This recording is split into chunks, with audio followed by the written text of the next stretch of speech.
On pas jamais nous. Il devait être là. Donc c'est moi aujourd'hui qui vais faire le candidat. Vous allez devoir me poser des questions et on va se mettre... Non, c'est pas vrai.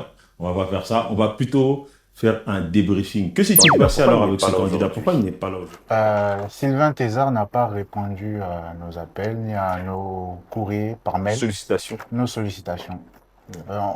On a d'ailleurs croisé sa chef de cabinet Oui. qui devait nous appeler mais qui nous a toujours pas appelé. Justement, à chaque fin de marché, on regarde comment l'argent a été... Vite ces choses, attention, Nadia Marie arrive.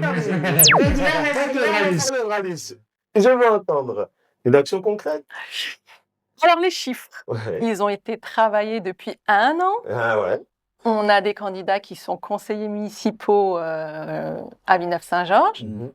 Donc, les chiffres bien détaillés vous seront présentés lors de notre réunion le 1er mars. Ah, mais non. Subissent à travers des regards qui sont lourds de sens. Et justement, ces personnes-là n'auront pas de reportage sur France 2, n'auront pas d'article, dans Le Parisien. Et c'est aussi pour ces personnes-là que je me suis engagé en politique, pour porter cette parole antiraciste forte, pour pouvoir faire en sorte que Créteil soit une ville antiraciste. Je vais me permettre de vous couper, je vais vous dire ça. Là, on a parlé, ok, ça c'est des grandes lignes que même moi je raconte quand je suis à la télé. Moi, je veux savoir vraiment la première partie. Parce que dans le reportage, c'est le même truc. Si c'est le même truc de reportage, je mets la télé et puis j'invite un candidat. Moi, je veux savoir l'homme en lui-même. Quand il voit ça, il s'est quand même engagé. Il y a la famille aussi derrière quand même, qui se disent, mince, on a fait grandir notre enfant. C'est un Français. Vous me connaissez, pas de langue de bois.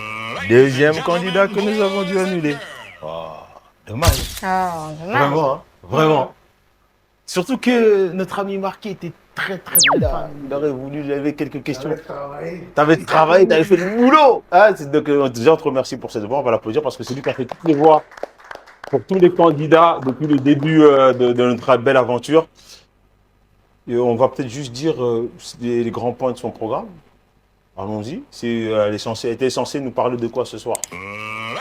Moi qui viens de la PME-PMI, sur Créteil, où sont installées ces petites entreprises, ces petits artisans? Vous savez, ce petit tissu, je dirais industriel ou artisanal, qui donne le premier emploi à des jeunes. Vous avez parlé du chômage, mais si les jeunes, vous leur dites pour trouver du boulot, il faut que tu partes en Seine-Saint-Denis parce que tu trouveras du boulot là-bas.